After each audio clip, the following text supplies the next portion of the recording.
Hello everyone, welcome to beyond teachings. तो आज हम लोग क्या पढ़ने वाले हैं? आज हम लोग पढ़ने वाले हैं इन्वायरमेंटल कंसिक्वेंसेस के बारे में। ठीक है ना? तो प्रीवियस सेशन में हम लोगों ने क्या पढ़ा? प्रीवियस सेशन में हम लोगों ने कन्वेंशनल नॉन कन्वेंशनल के बारे में जाना। फिर हम लोगों ने जाना कि हमने कौन सा सोर्स ऑफ एनर्जी को यूज़ करना चाहिए, कौन सा इन्वायरमेंट के लिए अच्छा है, कौन सा इकोनॉमिकली अच्छा है। और हम लोग जो डिफरेंट नेचुरल और क्या conventional non conventional source, renewable non renewable source, ठीक है, नेचुरल सोर्सेज, ये सारे चीज़ के बारे में हम लोगों ने प्रीवियस सेशन में पढ़ा, याद होगा ना? तो आज की क्लास में हम लोग क्या करेंगे, जितना भी हम लोगों ने पढ़ा है प्रीवियस क्लास में, आज हम लोग उसको एक क्या करेंगे, ओवरव्यू भी करते हैं। और ओवरव्यू कैसे करते हैं? तो इन्वायरमेंटल कंसिक्वेंसेस से करते हैं। इसका मतलब क्या है? सबसे पहले इन्वायरमेंटल कंसिक्वेंसेस का मतलब क्या है? ठीक है, मतलब कि बोलने का मतलब ये है कि हमें अपना सोर्सेज ऑफ एनर्जी को किस तरह से यूज़ करना चाहिए, या फिर किस टाइप का सोर्स ऑफ एनर्जी यूज़ करना चाहिए जो इन्वायरमेंट को कोई नुकसान नहीं पहुंचे। ठीक है, उसी को मैं क्या बोलता हूँ? Environmental consequences. ठीक है ना? मतलब कि इन्वायरमेंट को बचाने के लिए, इन्वायरमेंट के लिए कौन सा अच्छा है, कौन सा बुरा है, राइट? यही हम लोग पढ़ने वाले हैं यहाँ पे। तो सबसे पहले क्या है कि जितना भी सोर्सेज ऑफ एनर्जी हम लोगों ने पढ़ा, चाहे वो कन्वेंशनल हो, नॉन कन्वेंशनल हो, ठीक है, ज़्यादातर क्या होता था, ज़्यादातर कन्वेंशनल सोर्स ऑफ एनर्जी के केस में क्या होता था कि हम लोगों को क्या होता था कि कुछ ना कुछ हम लोगों को क्या होता था कि सपोज पॉल्यूशन ज़्यादा हो रहा है, या फिर उसका इकोनॉमिकली उसका दाम बहुत ज़्यादा है, या फिर उसको सेटअप करने का कॉस्ट बहुत ज़्यादा है, या फिर उससे क्या हो रहा है, दूसरा टाइप का नुकसान हो रहा है।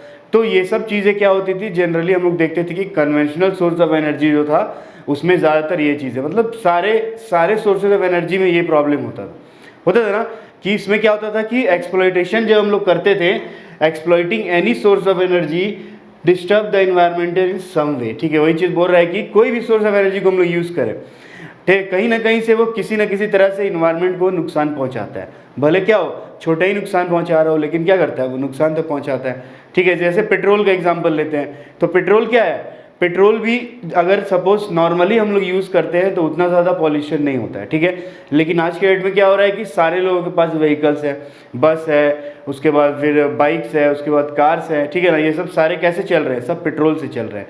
और जितना ज़्यादा व्हीकल्स आ रहा है धीरे धीरे, उतना ही ज़्यादा क्या हो रहा है, पॉल्यूशन हो रहा है।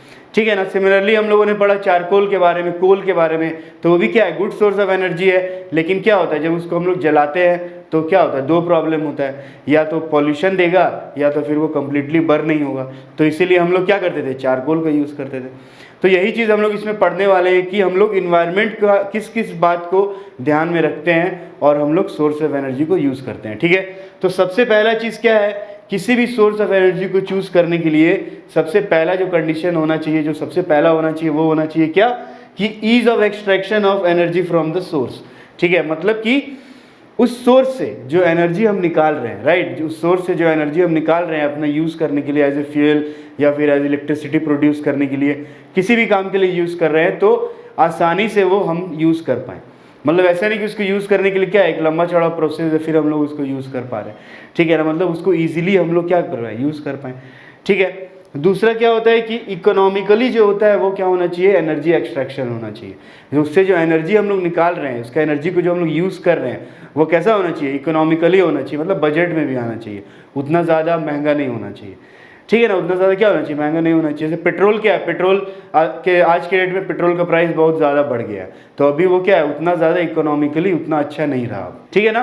तो उसी तरह से बहुत सारे सोर्सेज ऑफ एनर्जी ऐसे हैं जिसको हम लोग को सेटअप करने के लिए बहुत ही पैसा खर्च करना पड़ता है, ऐसे न्यूक्लियर पावर प्लांट। ठीक है, या फिर और दूसरा कोई एग्जांपल है, जैसे न्यूक्लियर पावर प्लांट हुआ, जियोथर्मल प्लांट हुआ। तो जियोथर्मल प्लांट में क्या है कि वहाँ पे हमको ज़्यादा पैसा नहीं लगता है, ठीक है, सेटअप करने का। लेकिन वहीं अगर न्यूक्लियर पावर प्लांट मैं सेटअप कर रहा हूँ, या फिर मैं सोलर सेल को सेटअप कर रहा हूँ, तो वहाँ पे इनिशियल कॉस्ट क्या होता है, ज़्यादा हो जाता है, तो वो क्या इकोनॉमिकली उतना अच्छा नहीं होता है। ठीक है, बजट में नहीं आता है। थर्ड जो है वो है एफिशिएंसी। ठीक है, efficiency of the energy source, मतलब जिस एनर्जी सोर्स को हम लोग यूज़ कर रहे हैं, राइट, उसका एफिशिएंसी कितना है, मतलब वो कंप्लीटली बर्न हो रहा है कि नहीं, अपना वो कितना परसेंट को यूज़ कर रहा है। ठीक है, जैसे कि हम लोगों ने पढ़ा था क्या, कि सपोज हम लोगों ने पढ़ा था कोल और चारकोल के बारे में पढ़ा था। तो कोल में क्या होता था कि कोल में जब उसको बर्न हम लोग करते थे तो बर्न तो वो होता था, लेकिन कंप्लीट बर्न नहीं होता था, बहुत सारा रेसिड्यू बच जाता था उसमें। ठीक है, राइट। लेकिन चारकोल के केस में क्या होता था कि चारकोल के केस में क्या होता था, वो पूरा एफिशिएंट है, मतलब जितना उसको हम लोग बर्न कर रहे हैं वो सारा क्या हो रहा है, यूज़ हो रहा है, सब कुछ वो यूज़ कर दे रहा है, कोई रेसिड्यू उतना ज़्यादा नहीं छोड़ रहा है। ठीक है, तो क्या होना चाहिए, एफिशिएंट होना चाहिए, ठीक है, अच्छे से बर्न होना चाहिए। उसके बाद लेस इन्वायरमेंटल डैमेज, जो इन्वायरमेंट को लेस डैमेज करना चाहिए, ठीक है, मतलब जो उससे जो पर्यावरण है, इन्वायरमेंट है, उसको कम नुकसान पहुंचना चाहिए। जैसे रेसिड्यू नहीं छोड़ना चाहिए। अगर सपोज बर्न होने के बाद रेसिड्यू छोड़ दे रहा है तो वो क्या करेगा, नुकसान करेगा इन्वायरमेंट को। सपोज वो बर्न हो रहा है तो बहुत ज़्यादा स्मोक दे रहा है, बहुत धुआं दे रहा है, तो वो भी क्या करेगा, वो एयर पॉल्यूशन का कारण बन सकता है।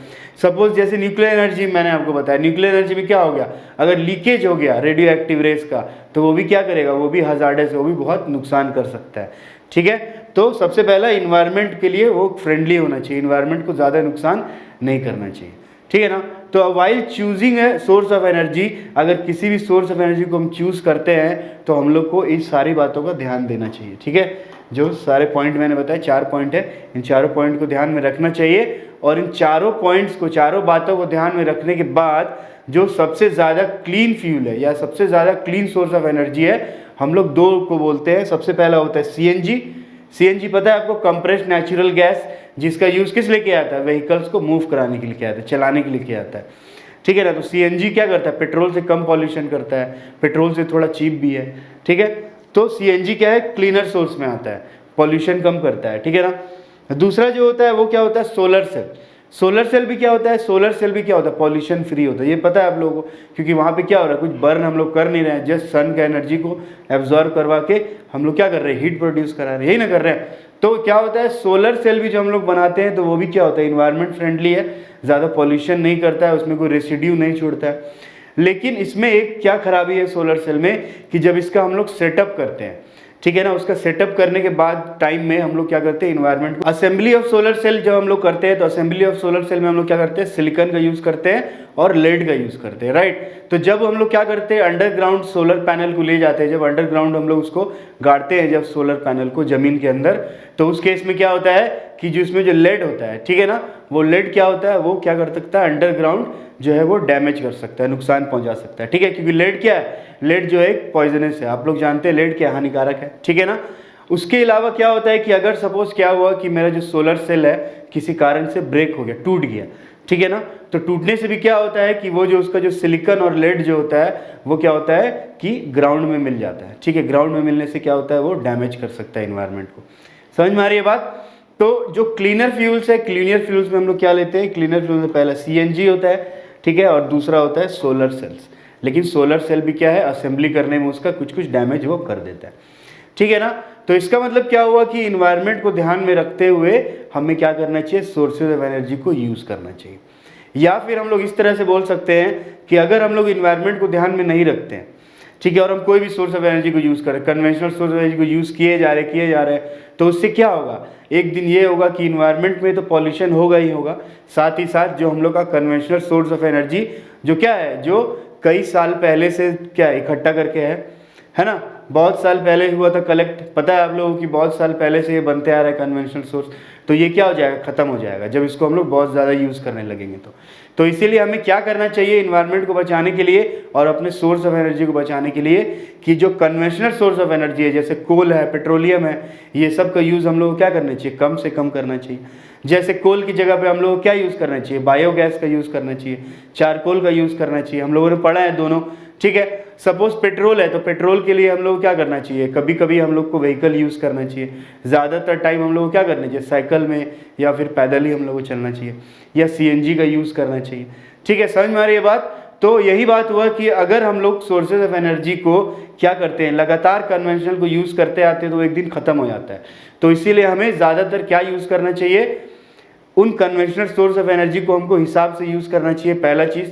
और दूसरा क्या कि हमें non conventional source of energy को अपनाना चाहिए, जैसे हाइड्रो इलेक्ट्रिसिटी हुआ, जियोथर्मल हुआ, ठीक है ना, ये सब को अपनाना चाहिए। तो इससे क्या होता है कि ये क्या है कि ये रिन्यूएबल है, इसको हम लोग दोबारा बना सकते हैं ना, पढ़ा है ना हम लोग रिन्यूएबल नॉन रिन्यूएबल क्या होता है। तो ये क्या होगा, जल्दी एग्जॉस्ट नहीं होगा, अगर एग्जॉस्ट हो भी ख़त्म हो भी गया तो इसको हम लोग रिन्यू कर सकते हैं, ठीक है। तो अगर हमें क्या करना है, अपने इन्वायरमेंट को बचाना है और अपने सोर्स ऑफ एनर्जी को भी बचाना है, तो हमें क्या करना चाहिए, रिन्यूएबल सोर्स ऑफ एनर्जी को यूज़ करना चाहिए in place of non renewable source of energy. समझ में आ रही है बात, जिससे क्या होगा कि हम लोग उसको बार बार रिन्यू करके यूज़ कर पाएंगे और जो हम लोग का कन्वेंशनल सोर्स ऑफ एनर्जी है वो तो बचे रहेगा ही रहेगा। साथ में क्या होगा कि हम लोग पॉल्यूशन से और दूसरा इन्वायरमेंट के जो नुकसान हो रहा है उससे भी हम लोग बच। नेक्स्ट में हम लोग क्या पढ़ेंगे, नेक्स्ट में हम लोग जानेंगे नेक्स्ट क्लास में कि इससे रिलेटेड कुछ क्वेश्चंस जो प्रीवियस ईयर में आए हुए हैं उसके बारे में हम जानेंगे। ठीक है, तो आज के सेशन में हमने क्या पढ़ा, आज के सेशन में हमने पढ़ा कि हम लोग इन्वायरमेंट को ध्यान में रखते हुए हमें सोर्सेज ऑफ एनर्जी का यूज़ करना चाहिए। ठीक है, और ज़्यादातर जितना ज़्यादा हो सके non conventional source of energy को यूज़ करना चाहिए हमें। ठीक है ना, तो होप ये सेशन आपको पसंद आया होगा, समझ में आया होगा। फिर भी कोई डाउट या क्वेरी हो तो कमेंट्स बॉक्स में ज़रूर लिखें और नोट्स और पीडीएफ के लिए हमारे वेबसाइट को ज़रूर फॉलो करें। तो मिलते हैं बच्चों अगले सेशन में एक नए टॉपिक के साथ, तब तक के लिए good bye, take care and thank you.